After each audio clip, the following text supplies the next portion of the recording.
This video is part 1 of a series where I walk you through how to create these stylized barrels in Blender 2.8 and bring them all the way into Unity, starting right now. What's up, you guys? I'm Sam with Madlore Games, and on this channel I share with you tips and tutorials on how to create 3D art. Please comment below if you have any questions for me on this video, future videos that you'd like to see, or anything that I can help you with in your 3D art journey. In the description below, there are links where you can interact with this 3D model or purchase it to use in your video games. Plus, I share with you my favorite video game art books and equipment I use in my 3D art process. They are affiliate links, but they don't cost you any extra, and they help me out a little bit. Now let's get started. Alright, so after starting up Blender, just deleting our box, and I'm turning on my shortcut keys so you can see what keys I'm pressing, and then we're going to create a cylinder. And we're just positioning the cylinder. I believe it's the 32-sided cylinder I created, and changing the height, trying to find that form. I'm just looking at reference, trying to figure out our dimensions. Alright, so right here I used the fill command, and I was trying to get a nice quad topology, but I didn't get it, so I just deleted it. So I'm adjusting the size, and I'm adding some edge loops right here. I'm adjusting the scale and then the position. Alright, now we are going to create a box and drag it over, resize it. We're creating the boards for the barrel. Position it and get that top plane up into the height of the barrel. Well, now I am adjusting the curve of the board, moving it over and getting it aligned.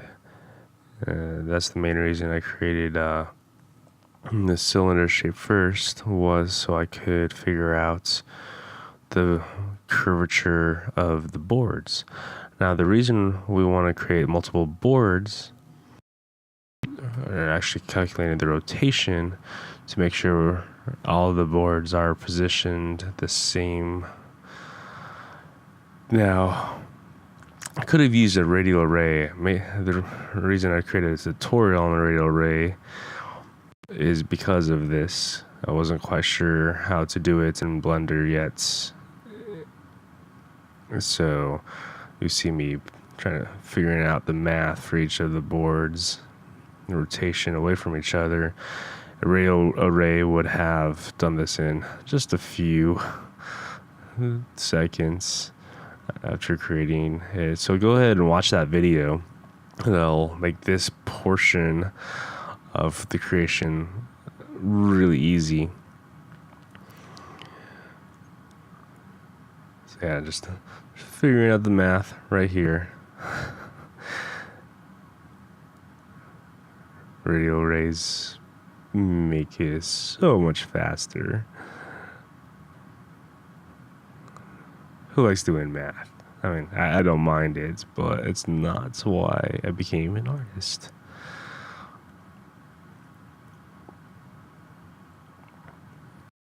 Alright, so the nice thing about doing it, radial arrays, or even duplicating, is I duplicated it as an instance. And that means I can adjust the first copy, the first one I made. And I'm adjusting the size, the different, just going there, trying to fill in those gaps. And it's really nice not having to do that individually on each of the boards. Forgot if I mentioned, so we create these boards individually so we can sculpt them individually in Zbrush or inside of Blender sculpting. And it just makes a more believable sculpt when you do parts individually instead of carving in a edge or a crack when you have such a big shift in geometry. So always create the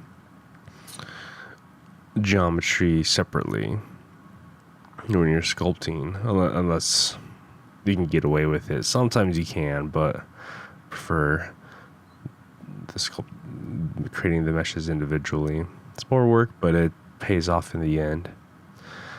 Now I'm adjusting the cylinder size down that we initially created. I'm gonna save that cap on top. Actually, no, I'm not saving the cap on top. I think I just deleted it and just created a new barrel that's not been adjusted with a curve, and this will be the metal rings around the barrel.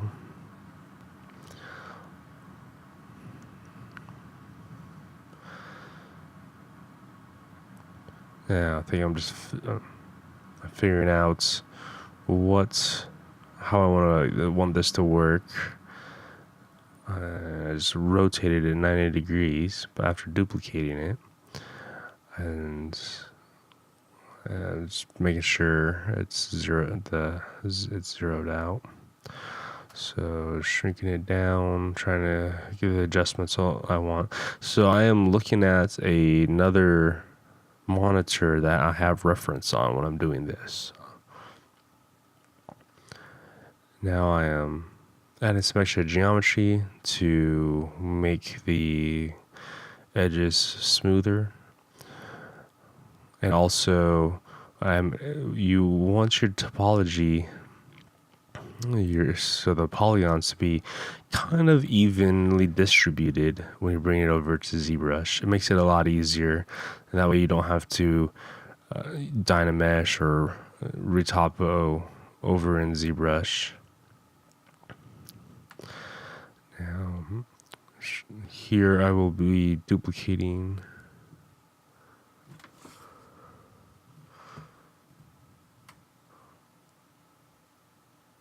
Yep. So I'm duplicating the rings to make the small rings in the middle. I'm just adjusting them.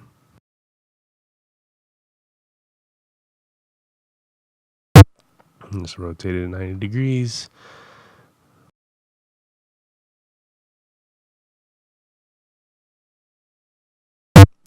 The main thing you want to do at this stage is you just really focus on the forms of your mesh and the overall shape. You don't want to start adding details. The first thing is just the form, the silhouettes.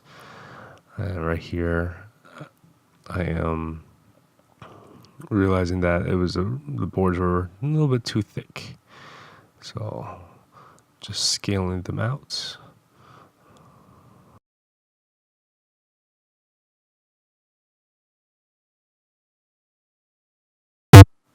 Really, this is what you do when you model. You're making these, first of all, bigger adjustments.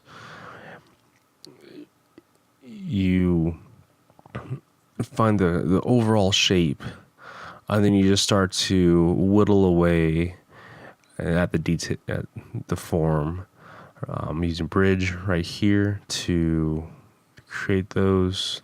So I extruded or inset, and I'm using inset and then bridge to create that inner ring, the inner side.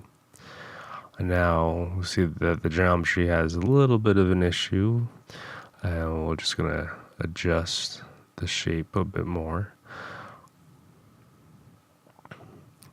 So I'm using a ring loop select right here. I had a little bit of an issue with it. Just trying to figure out how to select the inner ring. I finally figured it out, but having a ring or loop select as a shortcut is really nice. I don't know if it was inside a Blender by default, but I had to have a plugin that helps make the ring selecting easier, loop selecting. So I'm creating the individual boards to the top. And like I said, we really want to make sure our meshes are individually created before we go sculpt. I've seen other people when they sculpt boards like this, where they will just have a plane and then sculpt those cracks in for the boards, and it looks kind of soft when you do it that way. Sometimes you need it to work if you know what you're doing, but as a beginner, I really recommend doing your meshes separately. You can figure out how to do it by pinching inside of Zbrush. You create the cracks and then use the pinch brushes to kind of bring them together so it doesn't look as carved. And then nice thing about doing it this way as well is the trim dynamic brush works beautifully when you have separate meshes. When you're using carve, it's hard to use the trim dynamic brush, and that's my main brush that I use when creating edge wear, edge damage like this, or that really stylized effect. Right here I was trying to figure out how to not keep them instants. I wasn't sure how. When I duplicated them as an instance, and there are separate shortcut keys for that. I just didn't realize it at the time. So I'm still learning the ins and out of Blender. And even in my other software that I would use, I would probably have done the same thing. But I knew how to convert them right there.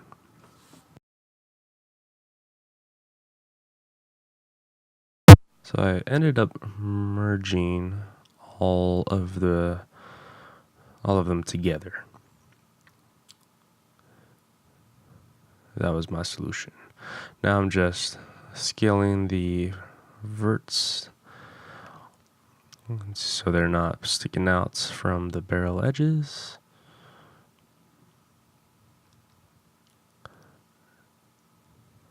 Just duplicated that over. And, just adjusting the verts. Now you see me turning on the see-through mode. That's because in Blender, when you're using your selection, if you're in the normal shading mode, you won't be able to select the back facing verts. It's nice and annoying if you're used to Maya. You won't be used to that. Modo has a couple different ways of selecting. But in Blender, I need to turn on the X-ray mode first, so I can select those back-facing verts. Now right here, I just reset the geometry, and I'm duplicating the top boards. In Zbrush, I actually end up deleting those boards for the bottom, and so right here, didn't really need to do this part. What I did in Zbrush is delete the boards, and then I use the top finished textured boards as a base for the bottom as well. And saved some texture space and saved time. Alright, figuring out what we need to add to these rings. I'm going to extrude a polygon on all 4 rings. So right here I am adjusting the edge. Just figuring it out. I extruded a little weird, so I have to, geometry doesn't quite line up how this should, so I made an error in my extrusion, and so I'm just fixing that right now.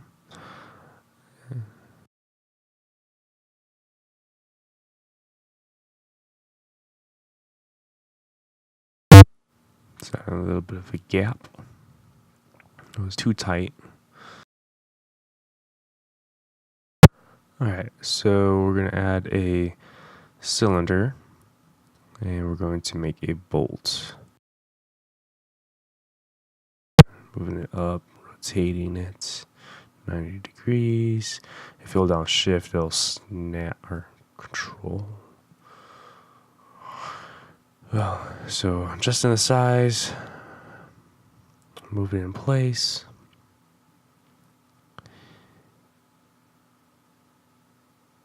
And insetting.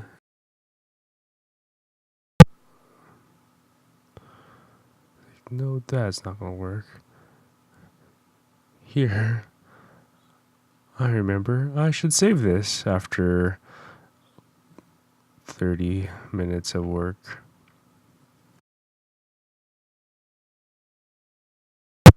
Running into, I can't remember what issues I was running into. I was trying to bridge, just because I wanted better flow when I subdivide this in Zbrush. For this, what I should have done, I should have just been fine with my topology. Zbrush is great where a lot of times it doesn't matter, or you can fix it in Zbrush. It would have been easier, wouldn't have wasted as much time if I had just corrected it in Zbrush using Dynamesh. So we're just adjusting, and I'm going to create make sure it's perfectly aligned, trying to get it dead in center of that middle band. And now figuring out what I want to do for rotation, for spacing them apart.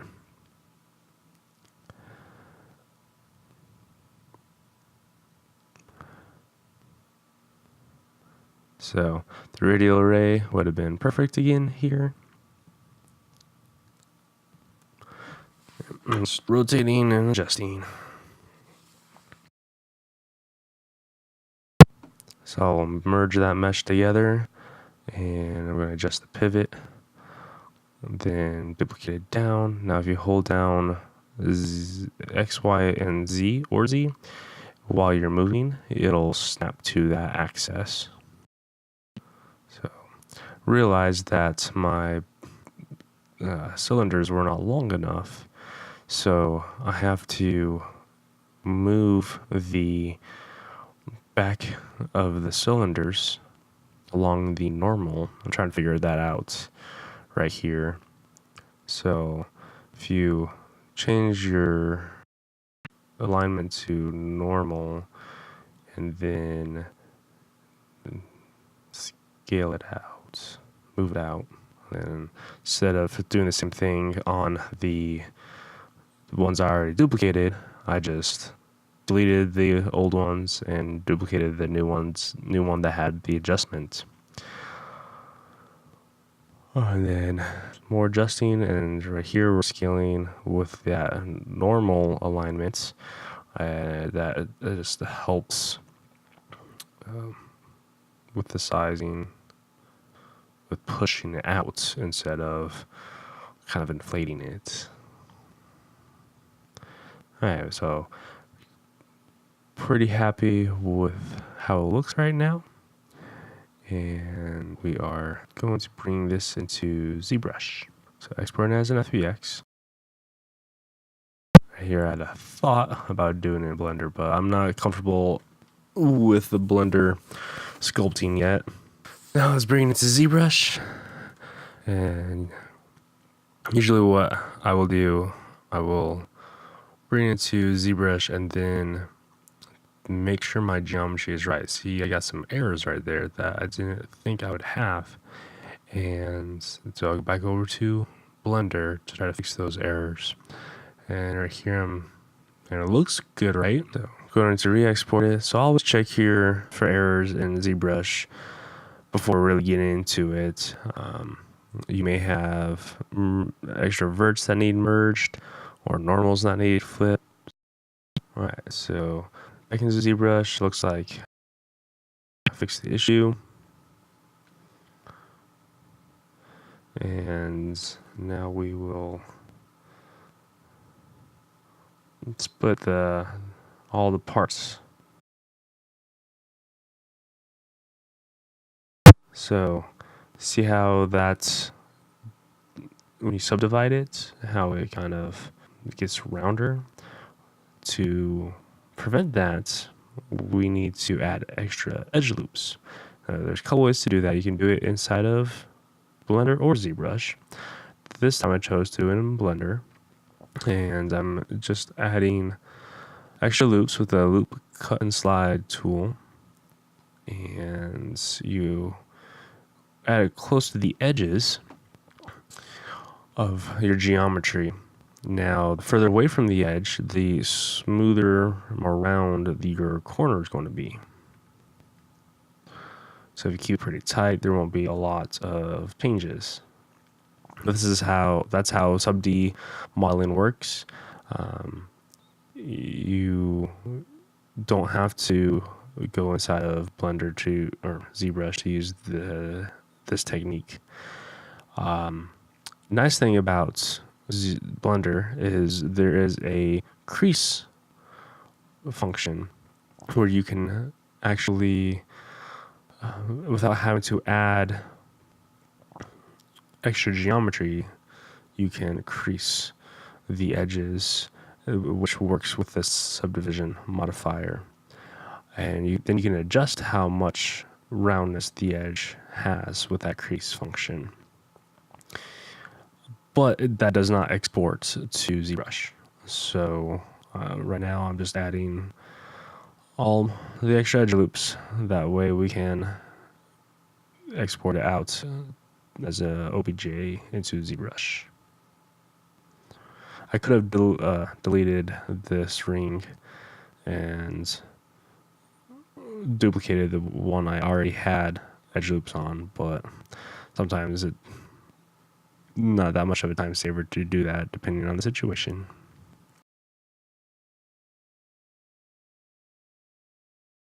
Re-exporting it,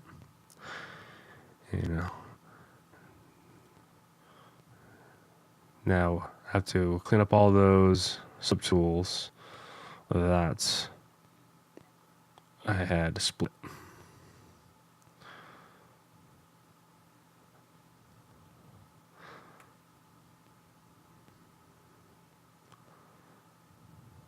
It was easier just to start fresh.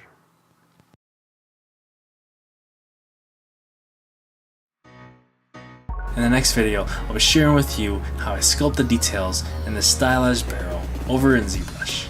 Please, if you enjoyed this video, like and subscribe. Don't forget to comment below if you have any questions for me in my 3D process, this video, or anything I can help you with. I'm here to help you in your 3D art journey. I'll see you next time.